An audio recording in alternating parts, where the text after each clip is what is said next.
cargas pesadas es óptimo llegar al fallo. Ahora me comentáis, esa duda, Alan, opinión de priorización por bloques, también la tengo. A ver si llego a ella y te la contesto. Voy a poner las últimas preguntas que tengo en la casilla. Y si tenéis alguna duda también ponérmela, pero si eso cuando termine de responderla, porque si no, no la voy a poder leer. Están saliendo muchos mensajes, entonces mejor cuando pare de contestar esta duda me fijaré en los mensajes, ¿vale? ¿De acuerdo? Venga, vamos a resolver esta de Carlos. Con cargas pesadas es óptimo llegar al fallo. Pues desde mi punto de vista no. Hablamos de cargas pesadas que serían pues 6 RM, 8 RM. Esto significa una carga con la que como máximo puedas hacer 6 repeticiones y en la repetición 7 que falles. Y un 8 RM, por ejemplo, sería una carga en la que puedes hacer 8 repeticiones y en la novena fallarías. Desde el punto de vista con estas cargas, ya digamos más pesadas, del 80% del 1 RM, pues no sería adecuado llegar al fallo muscular porque tendríamos que limitar el volumen. La fatiga que generaría esa serie sería bastante elevada. Hablamos de multiarticulares porque en analíticos tampoco tendría sentido hacer 6 o 8 repeticiones. Hablamos de multiarticulares, ya sea en libres o en máquinas, y por lo menos en pesos libres no vería recomendable llegar al fallo. Hacer 8 repeticiones y fallar en la octava, pues aunque se pueda hacer de forma esporádica y puede ser útil, de forma continuada no sería lo más óptimo. Sería más beneficioso hacer, por ejemplo, 2 series de 6 repeticiones con un RIR 2 o 2 series de 7 repeticiones con un RIR 1 o RIR 0 que llegar al fallo, ¿vale? 2 series a un RIR 2 de 6 repeticiones tendrían o serían más efectivas desde el punto de vista que una serie a 8 repeticiones fallando en la novena. Por ese motivo no veo lo más óptimo. También es cierto que si, por ejemplo, fuese un multiarticular guiado en una máquina, pues el llegar al fallo no sería tan fatigante porque ya el estímulo está más localizado y no están tantos músculos sinergistas auxiliares y por lo tanto el fallo pues tendría una implicación a nivel neural y a nivel periférico menor en cuanto a fatiga, pero aún así continuará siendo mucha fatiga. Hay estrategias más útiles que incluso superan el estímulo que se puede llegar a una serie al fallo y no serían tan fatigantes. Todo eso, por ejemplo, lo explico en el club. Si tenéis una pregunta, comentadme ahora y si no, pasaría a la siguiente. Es que si me preguntáis cuando estoy con la respuesta, no lo puedo ver. ¿Cómo son más efectivos los entrenamientos de fuerza? ¿Todos juntos o dispersando los días? No entiendo bien a qué te refieres. ¿Entrenamientos de fuerza y hipertrofia? ¿Todos juntos? ¿Te refieres a hacer un bloque de fuerza y un bloque de hipertrofia? ¿Te refieres a...? Es que todo es fuerza, o sea, tú no puedes ir al gimnasio y entrenar solo fuerza porque también va a implicar hipertrofia y tú no puedes ir al gimnasio y entrenar solo hipertrofia, entonces no se puede separar, por eso que no entienda tu pregunta.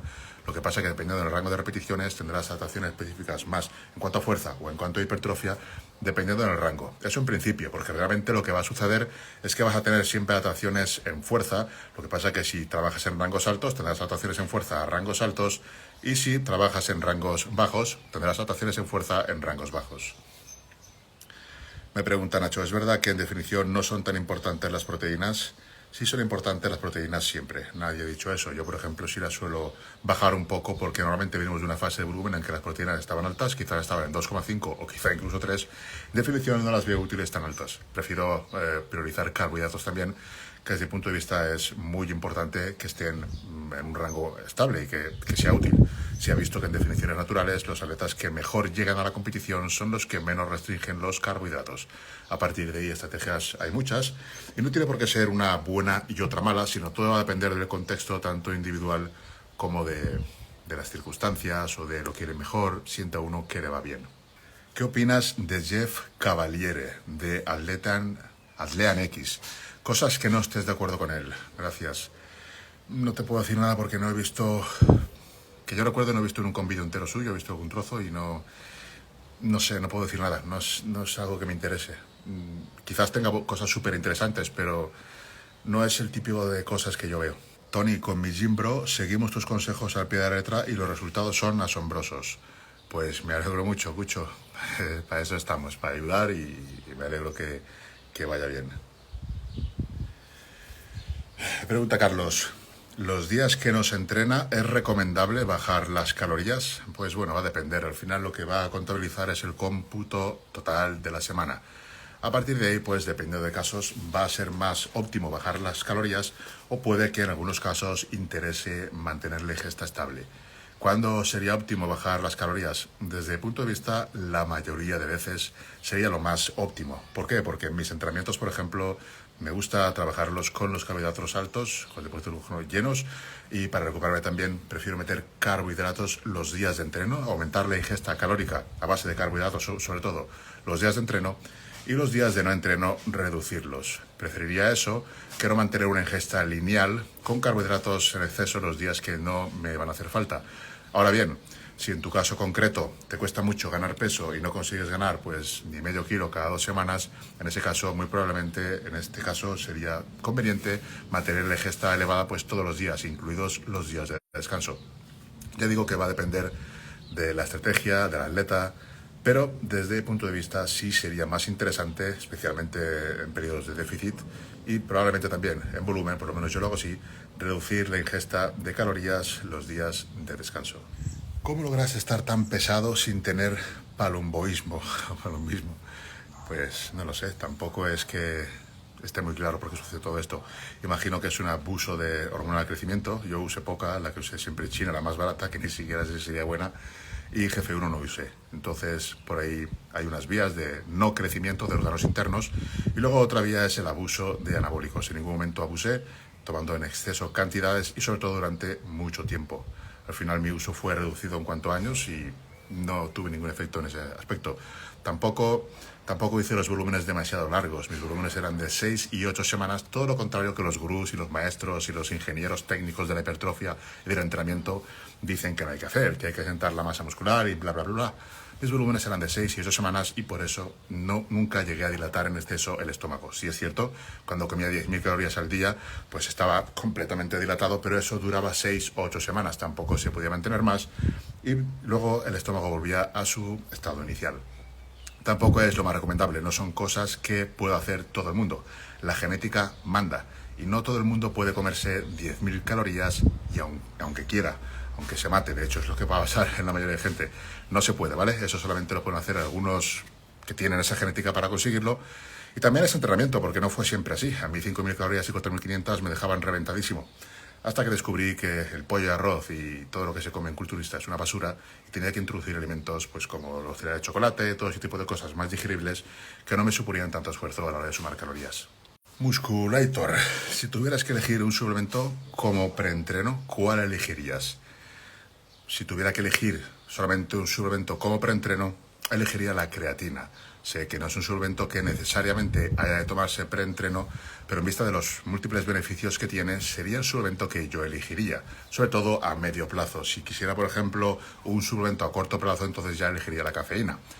Pero la elegiría la creatina por sus beneficios más a medio plazo y lo usaría preentreno porque sí, la creatina se puede tomar preentreno perfectamente. De hecho, hace como 3 semanas se publicó un estudio en los que se veía que puesto que el pico en plasma dura las primeras horas, concretamente 2 horas, luego a partir de ahí empieza a descender hasta las 4 horas, es más interesante. No está claro en qué momento del día es igual, viene a ser casi lo mismo, pero los investigadores concluyen que es más interesante tomarla preentreno por ese pico y por la hiperemia que se va a generar por el entrenamiento, que va a hacer que la creatina entre en el músculo mucho más fácilmente y sea más absorbida y aprovechada. Y también decían que es conveniente también añadir carbohidratos. Entonces, aunque no haya diferencias muy brutales, muy probablemente el preentreno sea un buen momento. Es algo que llevo mucho tiempo diciendo y que bueno, ahora en este último estudio hace 3 semanas y además es libre, se puede ver, también llegan a esa conclusión. Mowat pregunta, ¿por qué puede darse un estancamiento en cargas en un multiarticular durante meses? Lo raro sería que no se diera un estancamiento en cargas. Tú no puedes progresar en cargas de forma indefinida, y menos aún sin hacer ninguna variación. Vas a tener estancamientos y estos van a ser muy frecuentes. Lo que tienes que hacer es saber cómo evitarlos y saber cómo superarlos. Todo eso lo explico en el club. Básicamente, probablemente tardes unas 6, 8 semanas, 10. Y luego superar ese estancamiento, pues te va a costar. Vas a tener que utilizar estrategias, hacer variaciones, hacer muchas cosas. Lo raro, como digo, sería que no te estancaras. Y estancarte simplemente significa que estás en un pico, que no puedes progresar. Tendrás que hacer una modificación ligera, cuanto más mejor, para poder vencer ese estancamiento. Gon Ramírez. Estaré una semana sin entrenar. ¿Es buena estrategia añadir más volumen la semana anterior? Sí, sería una buena estrategia hacer un overreaching programado la semana anterior, 10 días antes, añadir muchísimo más volumen y luego la semana de descanso usarla como descarga. Sería interesante, sería una estrategia útil. No es excesivamente recomendable por el riesgo que puede suponer que te lesiones por ese exceso de volumen, pero sí es una estrategia que puedes usar y tiene mucho sentido. Aquí estamos con la pregunta de Ayana Iberotrófula-Cáceres, lo siento por no pronunciar bien el nombre o el nick. Periodización por bloques para hipertrofia. ¿Lo recomiendas? ¿Cómo sería? Cualquier tipo de periodización va a ser mejor que no periodizar. La periodización por bloques la explico en su totalidad en lo que es el club. No solo esa, sino varias periodizaciones. Y el por qué sí, por qué no, no es una cuestión de si es mejor o si es peor.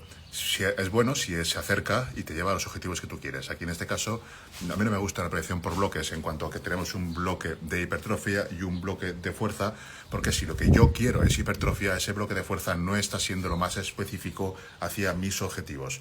Por lo tanto, desde mi punto de vista, si mi objetivo fuera hipertrofia, una periodización en la que tuviéramos un bloque de, por ejemplo, fuerza, un bloque de, por ejemplo, hipertrofia, otro bloque de, por ejemplo, volumen, pues otro bloque de, por ejemplo, de más intensidad, pues no sería una periodización que a mí me gustara para la hipertrofia. Todo eso lo explico con mucho más detalle en el club, de por qué sí, por qué no y para quién podría ser interesante. Jordan me pone aquí en el chat: Tony, ¿una reducción del volumen semanal de entrenamiento puede contar como descarga? Sí, de hecho lo es. Siempre que te permita a ti recuperarte es una descarga. Un Deretman: si te ciclaras de nuevo, ¿volverías a tener el cuerpo de antes? No, sería imposible. Para volver a tener el cuerpo de antes no bastaría con ciclarme, sino tendría que entrenar como entrenaba antes, comer como comía antes, entrenar las 2 sesiones que entrenaba el día que entrenaba antes, y llegar a esas 2 sesiones me llevaría un proceso adaptativo bastante largo, probablemente 6 meses antes de poder entrenar 2 sesiones con normalidad. Sería muchísimo el esfuerzo que tendría que hacer. En aquella época podía hacerlo, estaba motivado, estaba en foco, pero ahora sería imposible porque no estaría enfocado para eso. No me serviría de nada ciclarme, por eso no lo hago.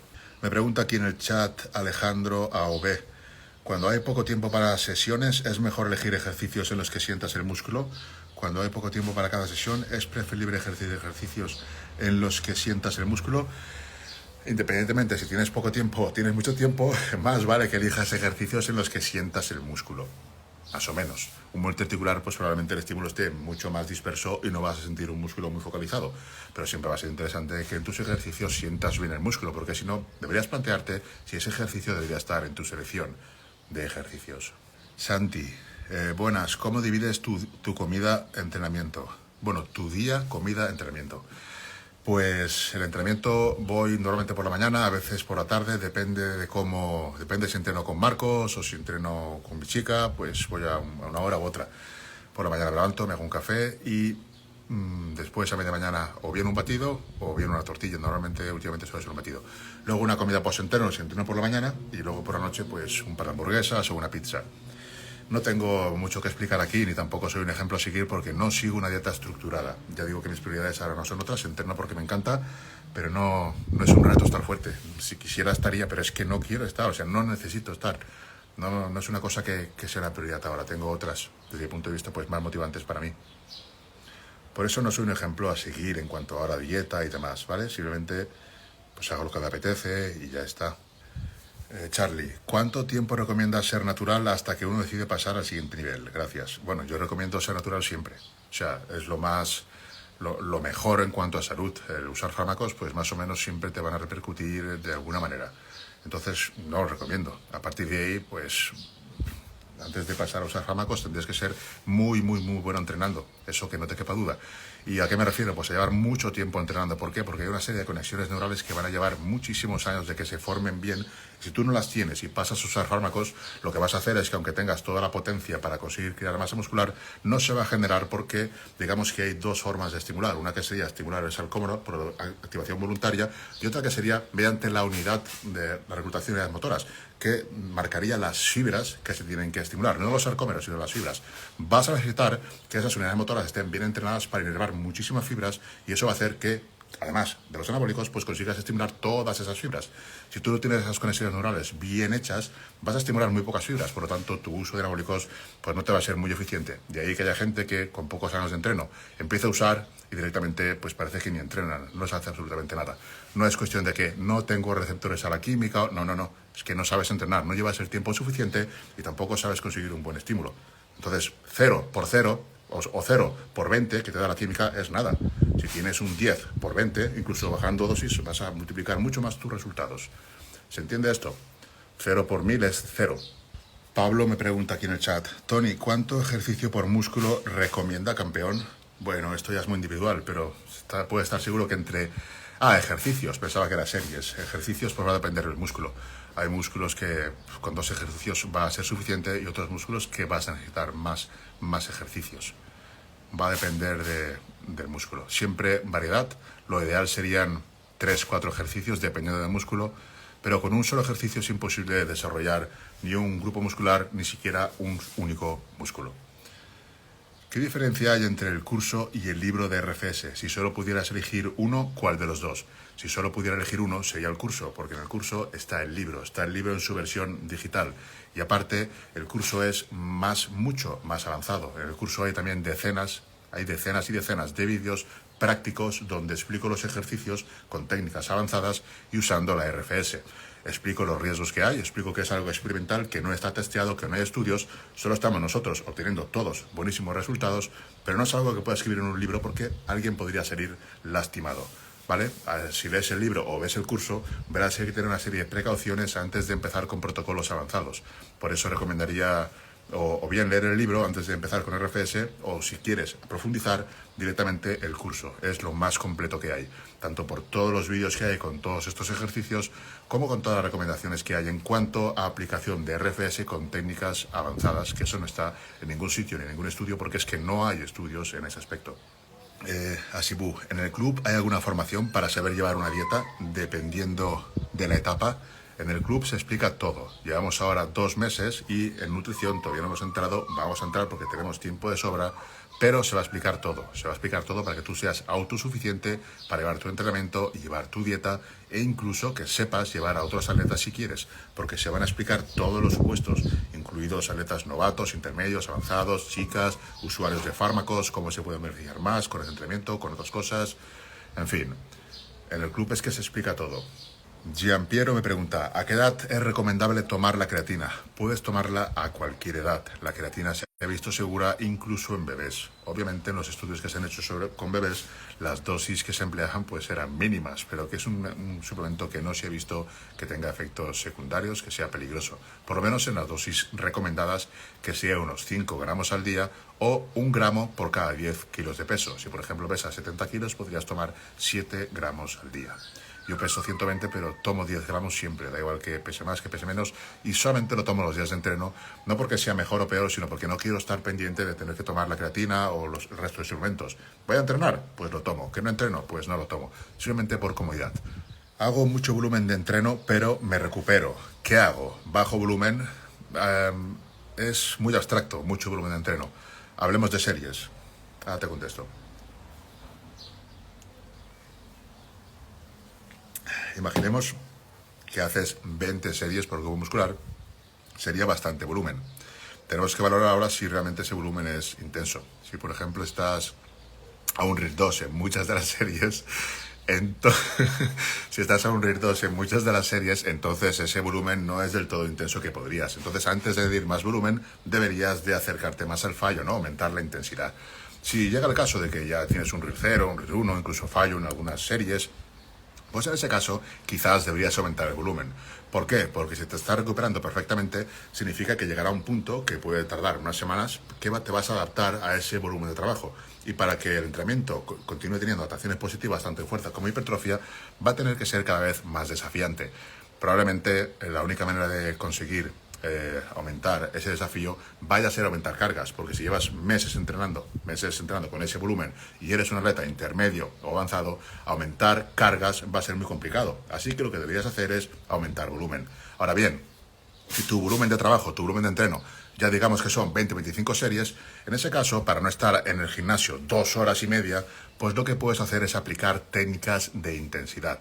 Estas técnicas, como por ejemplo drop sets o micropausas, te permitirían aumentar muchísimo el volumen de entrenamiento sin tener que aumentar el tiempo que tú estés en el gimnasio. Así que si tu caso es que trabajas intenso y tienes ya muchas series y quieres aumentar el volumen porque te recuperas muy bien, una buena manera sería añadir técnicas de intensidad. Con eso te aseguro de que vas a aumentar el volumen de lo lindo. José Javi, mi paisano de aquí, el pueblo, pues me pregunta, para mantenimiento, ahora en verano, ejercicios multiarticulares libres o multis en máquina. Para mantenimiento va a ser indiferente el tipo de ejercicio que tú realices. O sea, lo que va a determinar si estás en un volumen de mantenimiento, volumen mínimo efectivo, volumen máximo recuperable o volumen máximo adaptativo, va a ser la cantidad de trabajo que hagas en cuanto a volumen precisamente. O sea, si tú quieres mantener, lo que tienes que hacer es simplemente reducir las series. Si, por ejemplo, hacías 20 series por grupo muscular o 15 series por grupo muscular, las reduces 5 series o reduces, 4 o 5 series estaría bien, o incluso más puedes reducir y ya estarías en un volumen de mantenimiento. Con eso te mantendrías. Digamos que no ganas masa muscular, pero ya te mantienes. Ahora bien, si lo que tú quieres es entrenar menos días, digamos que estás en verano y no quieres ir al gimnasio pues 5 días a la semana o 6 y quieres ir 3 o quieres ir 2. En ese caso sí que sería interesante trabajar con multiarticulares, con pesos libres, porque estos van a estimular otros músculos sinergistas y que ayudan al movimiento principal. Ese estímulo no va a producir hipertrofia, pero sí que va a ayudar a que puedas tener ese volumen de mantenimiento. ¿De acuerdo? Ese estímulo no es un estímulo suficientemente grande para producir hipertrofia. De hecho, se ha visto en muchos estudios que los remos no es suficiente para producir hipertrofia en el bíceps y que con press de banca, por ejemplo, el tríceps, la cabeza larga, ni se entera. Entonces, para lo que sería mantenimiento, estaría bien. Ahora, para lo que sería crecer, pues no es que sean especialmente útiles. Son útiles como cualquier otro ejercicio, pero no tienen nada especial los pesos libres en cuanto a multiarticulares con máquina. En este caso sí, si tú quieres entrenar 2 días a la semana, puedes utilizar multiarticulares, sería lo más recomendable. A ver, ya tengo todas las preguntas que me hicisteis en la que me hicisteis en la casilla de preguntas y respuestas, así que si tenéis alguna preguntita, me la ponéis por ahí. Y ya, pues, nos vamos a ir despidiendo.